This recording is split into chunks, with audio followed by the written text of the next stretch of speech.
Olá, tudo bom, pessoal? Cá, do Vivendo com Bipolaridade. E hoje eu quero falar com vocês sobre medicação, remédios. E por que eu quero falar sobre esse assunto em específico?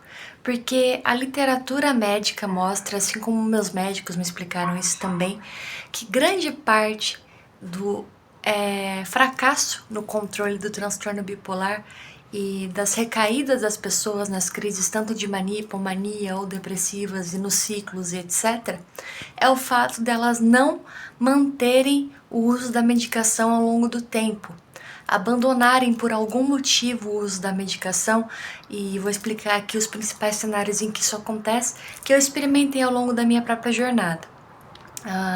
Vou falar sobre isso e depois mostrar como é que eu, no meu caso, controlo a minha rotina de medicação para não esquecer de tomar nada e ficar sempre certinho. E vou mostrar também os remédios que eu tomo, mas não como uma recomendação médica, apenas como um exemplo para você poder debater aí com o seu médico, com o seu psicólogo, etc., o seu próprio tratamento. Então vamos lá. Por que as pessoas costumam abandonar o uso dos remédios? Por que eu costumava abandonar o uso dos remédios no meio do tratamento? Eu vejo, pelo menos na minha própria experiência, e vi isso em livros também, que é comum entre as pessoas, que ocorre em duas situações distintas. Ou na crise depressiva, ou na crise de hipomania ou mania. No caso da crise depressiva, o que mais acontece, que acontecia comigo, é de eu ter um sentimento de desesperança, de que nada vai dar certo, de que esse transtorno não vai ser vencido e que, portanto, não vale a pena continuar tomando a medicação, não vale a pena investir no tratamento. Para que continuar investindo nisso se tudo vai dar errado no final? Pelo menos esse era o pensamento que mais vinha na minha cabeça. Então, quando você entra numa crise depressiva, é muito importante você saber que esse é um pensamento que vai vir, é um pensamento que vai acabar surgindo, mas o pensamento não é a mesma coisa que a verdade. A nossa mente brinca com a gente mente às vezes cria armadilhas e nos engana. Esse é um pensamento natural do cenário depressivo, em que você já está propenso à desesperança. Então, é preciso que você tenha consciência de que isso pode acontecer e ter o hábito de, mesmo com esse sentimento, mesmo com esse pensamento, se manter firme no tratamento medicamentoso. Porque é assim que você vai sair da depressão e provavelmente entrar num momento ali de estabilização. Porque o remédio vai te ajudar não só a superar a crise depressiva, como se estabilizar depois disso. Então essa é a armadilha que eu sentia na depressão. Agora, a armadilha mais complicada, na minha opinião, é a armadilha que surge na hipomania e na mania. No meu caso, sempre acontecia o seguinte, e já li relato de outras pessoas de que acontecia isso com elas também. Você entra num estado de mania ou hipomania, você fica mais eufórico, mais confiante, mais certo das coisas, você sente que você tá bem, de que tá tudo caminhando dentro dos conformes, de que você tá produtivo. E aí você decide que não precisa dos remédios, porque você tá indo muito bem. Isso também pode acontecer fora da hipomania e da mania, quando você está estabilizado sem estar nem em mania, nem hipomania, nem depressão. Quando você está bem, está estável por um longo tempo, por um longo período, e aí você diz, não preciso mais. No meu caso, dificilmente acontecia quando eu estava estável, mas acontecia muito quando eu entrava em hipomania. Então, o meu conselho nesses casos, para que você não abandone seu tratamento, num cenário seja de estabilidade, seja de mania ou hipomania em que você se sente mais confiante, é ter consciência de que vai haver essa armadilha. Enquanto que na depressão a armadilha é a desesperança, na estabilidade ou na hipomania e na mania, a armadilha é o excesso de confiança de que você está bem a despeito do remédio, de que você não precisa do remédio para ficar bem. Aí você deixa de tomar o remédio, e pronto, desestabiliza tudo de novo, porque parte da sua estabilidade vinha da medicação, ou no caso de uma hipomania ou mania, parte da contenção daquela hipomania ou mania era a medicação. E aí você perde o controle, sobe muito, e aí vem o ciclo e te joga para baixo. Então esse seria o meu conselho com relação a como reagir aos pensamentos que podem vir nesses diversos cenários. Agora, como controlar a medicação? Isso é importante, porque às vezes você está super disposto a fazer o uso correto e certinho da medicação, mas você se atrapalha, porque é muito comum que pessoas com transtorno bipolar tenham que tomar mais de um remédio, e às vezes mais de uma vez ao dia. No meu caso, por exemplo, eu tenho uma frequência diária de medicação e dentro do dia eu tomo remédio 3 vezes ao dia, de manhã, de tarde e de noite. Então, quando eu não fazia o controle do uso da minha medicação, acontecia muito de eu esquecer em algum desses períodos. Eu esquecia muito durante a tarde. Então, eu fui testando formas de não esquecer. A primeira forma que eu tentei foi colocar alarme no celular. Mas o que acontecia? O alarme tocava, eu me distraía com alguma coisa. Independente de ter tocado o alarme, eu esquecia de tomar a medicação. Então eu fui vendo que no meu caso não funcionava o alarme de celular, mas talvez funcione para você. Se você achar que é interessante, beleza, tenta. O que funcionou para mim foi isso daqui, ó. Vou no meu banheiro e o que eu fiz? Do lado do interruptor da tomada, que é onde eu acendo aqui a luz para entrar no banheiro, eu coloco um post-it que eu faço esse post-it semanalmente. Então aqui, segunda, terça, quarta, quinta, sexta, sábado, domingo. E no meu caso eu tomo 3 vezes ao dia, manhã, tarde e noite. Conforme chega o horário, eu venho aqui, se eu tomei, o remédio já tá aqui do lado, fica nesse cestinho, eu venho e risco, tomei, mas só depois de que eu realmente ter tomado. E assim eu não pulo nenhum período, porque em todos esses períodos eu passo pelo banheiro. De manhã eu começo a minha manhã vindo no banheiro, lavar o rosto, escovar o dente, essas coisas. Então a primeira coisa que eu faço é tomar o remédio e riscar aqui. À tarde eu volto pro banheiro para escovar os dentes. Então eu acabo lembrando por causa do post-it. E à noite eu volto pro banheiro depois de jantar e tomo à noite e risco. Assim não acontece de eu esquecer que eu tomei em algum período e também não acontece de eu tomar 2 vezes, porque eu, por exemplo, tomei, mas esqueci que tomei e aí tomo 2 vezes e aí também não é legal. Também é importante você fazer o controle certinho da quantidade do remédio que você tem disponível ali com você, para você sempre pedir com antecedência para o seu médico a receita para você comprar mais quando for acabar, para você não ficar sem assim que acabar, para não ter um meio tempo entre você receber a receita e ter que tomar a próxima dose, porque isso acontecia muito comigo.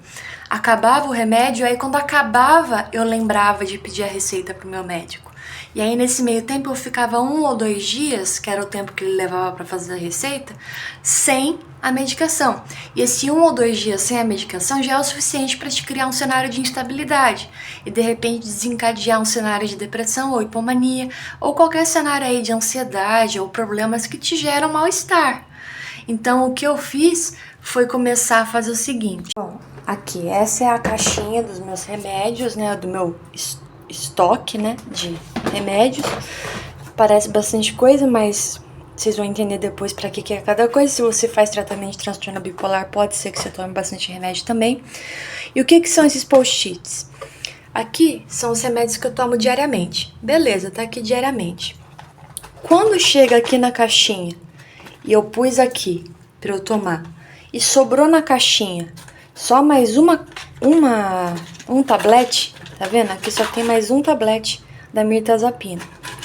Eu já sei que eu preciso pôr o post-it. A mesma coisa aqui, vem Lafaxina. Só tem mais uma. Eu sei que eu tenho que pôr o post-it. A olanzapina, não precisei porque tem 2 aqui dentro. Mas eu já fico atenta. Por quê? Pus o post-it, eu já sei que tá no momento de eu pedir pro meu médico uma nova receita. Porque assim ele pode demorar lá 2, 3, 4 dias para me mandar a receita. E ainda assim, se acabar esse daqui e eu precisar usar esses daqui, ainda vai estar em tempo de eu comprar os remédios e não ficar nenhum dia sem medicação pelo fato do médico demorar um pouquinho para mandar a receita, beleza? É isso que eu faço. Falando sobre quais medicamentos eu tomo. Lembrando que não estou fazendo isso para recomendar nenhum tipo de tratamento, até porque, veja só, no meu caso, foram quase 3 anos com diferentes psiquiatras, diferentes tratamentos, até encontrar a combinação de remédio que funcionava para mim. Então, o que funciona para mim não funciona necessariamente para você. Isso tanto é verdade que eu tenho outras pessoas na família que têm o transtorno bipolar e a medicação que eles fazem uso é completamente diferente da minha. Ainda que a gente possa argumentar que tem fatores genéticos no nosso transtorno bipolar, já que a gente é parente. Então, o que funciona para um não necessariamente funciona para outro, mesmo que sejam parentes próximos, entendeu? Então, eu vou mostrar aqui os tipos de remédio que eu tomo apenas para você ter uma noção do que existe, caso você esteja começando a conhecer esse universo do transtorno bipolar. Aqui as medicações, lembrando que não é uma recomendação, eu não substituo nenhum tipo de tratamento médico, que deve ser feito sempre com um psiquiatra. No meu tratamento, a gente fez a combinação de 3 coisas basicamente. Estabilizador de humor, antidepressivo e antipsicótico, porque eu tenho bastante sintoma depressivo, por ser bipolar tipo 2, mas também tenho sintomas que podem requerer o antipsicótico. No meu caso, o estabilizador de humor que melhor funcionou foi esse daqui, a oscarbazepina, que é o nome da Trileptal. É um anticonvulsivante. Tem muita gente que usa o lítio, que usa a quetiapina. No meu caso, o que funcionou melhor foi esse. A gente testou tudo quanto é tipo antes, até chegar nesse daqui e ver que esse era o que melhor funcionava para mim, que tinha menor efeito colateral e, mais do que isso, me mantinha mais estável. Depois disso, vem os antidepressivos. Eu tomo 2. Por quê? Porque eu tenho uma tendência maior a cair e ter recorrência de depressão. No meu caso, é a venlafaxina e a mirtazapina. Beleza? Antidepressivos. E no caso do antipsicótico, para situações de hipomania ou mania, eu comecei a tomar olanzapina, depois de começar a ter alguns sintomas mais de psicose, por exemplo, pensamentos persecutórios ou coisas do tipo, e ela passou a funcionar para mim melhor. Antes, eu tomava risperidona, ou seja, você vê como o tratamento é dinâmico. Você pode estar tomando uma coisa e ao longo do tempo perceber, por conta dos sintomas, que precisa mudar. Então você tem que ter uma relação muito estreita com o seu psiquiatra para perceber quando é preciso adaptar a medicação. Porque o seu tratamento não necessariamente vai ser o mesmo para sempre. No meu caso, por exemplo, o antipsicótico trocou da risperidona para a olanzapina depois que eu comecei a apresentar alguns sinais de psicose. Tudo isso aqui eu tomo diariamente. Como é que é a frequência? O Trileptal eu tomo 3 vezes ao dia, de manhã, de tarde e de noite. Essa frequência foi ajustada ao longo do tempo. Eu comecei tomando 1 vez por dia, fui para 2 vezes por dia, fui para 3 vezes por dia, até perceber que 3 vezes ao dia funcionava melhor. De manhã vem venlafaxina e de noite mirtazapina e olanzapina, sempre com o Trileptal junto. Eu tenho um remédio que a gente diria, que eu combinei com o meu médico, que seria um remédio de resgate. O que é o meu remédio de resgate? É a quetiapina. É aquela situação em que, por algum motivo, o meu humor está saindo muito forte do controle e eu não estou conseguindo controlar ele com os aprendizados que eu tive na terapia, com os aprendizados que eu tive das minhas próprias percepções, usando os remédios certinho. As coisas estão saindo muito do controle, eu estou ficando muito irritada, muito instável, estou precisando muito de ajuda, aí eu tomo a quetiapina, beleza? Um remédio de resgate. Mas tudo isso, como eu disse, é pra mim, não significa que precisa ser assim pra você. Mas você pode conversar com o seu médico de acordo com o seu quadro, com as suas características do seu transtorno, que tipo de combinação pode ser feita, por exemplo, entre um estabilizador de humor, um antidepressivo e um antipsicótico, e talvez, se necessário, um remédio de resgate. Isso aqui é muito importante falar sobre medicação para pessoas com transtorno bipolar.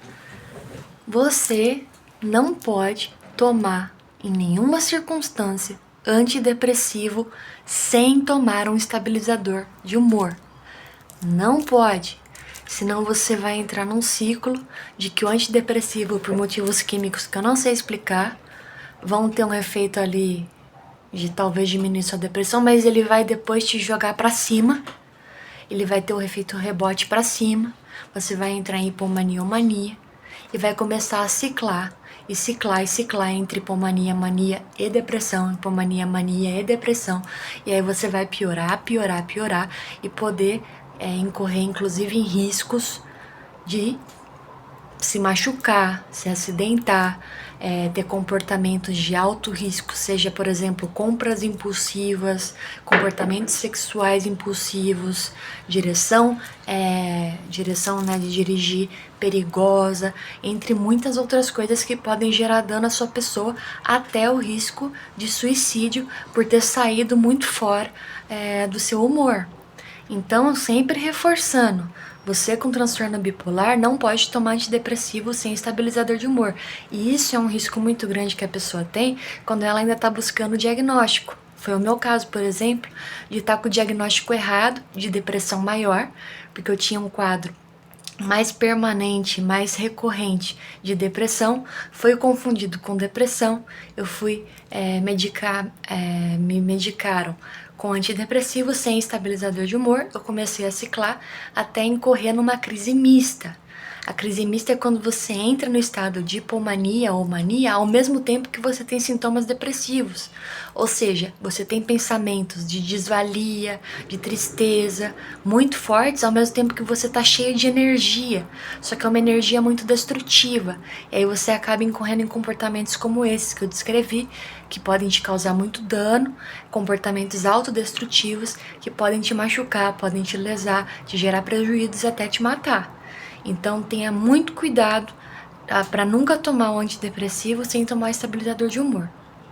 E um outro assunto que eu queria falar sobre medicação é a respeito de pessoas que têm resistência à medicação. Eu, por exemplo, sou um desses casos. Eu tenho resistência à medicação. É muito difícil remédios fazerem efeito em mim.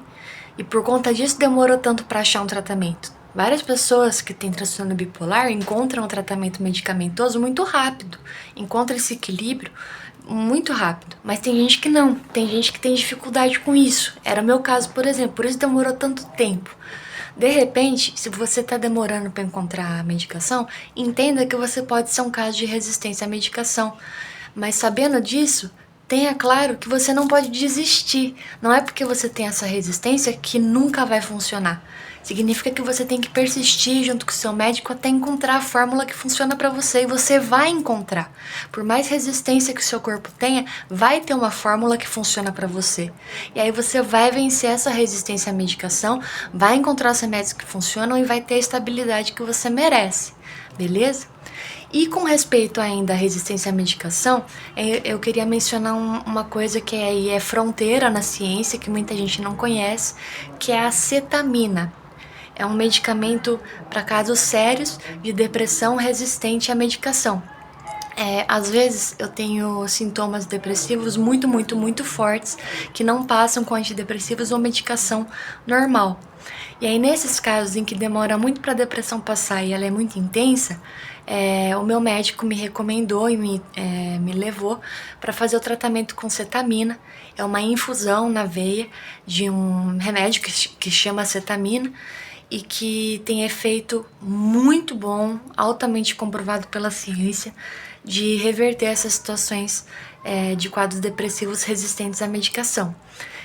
Então, se por um acaso você tem transtorno bipolar e tem resistência à medicação nos quadros depressivos e não tá dando certo com nada, você pode buscar médicos que tenham conhecimento sobre a cetamina e que possam te encaminhar esse tratamento.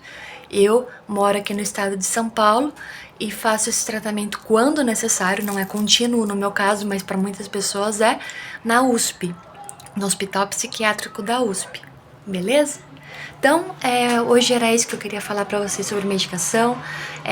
Não desista da medicação na depressão, não desista da medicação na mania ou na hipomania, não desista da medicação se você estiver estável. Faça o controle certinho dessa medicação ao longo do dia. Coloca alarme, cria post-it, faz um controle que funcione para você não esquecer de tomar sempre que você precisa tomar.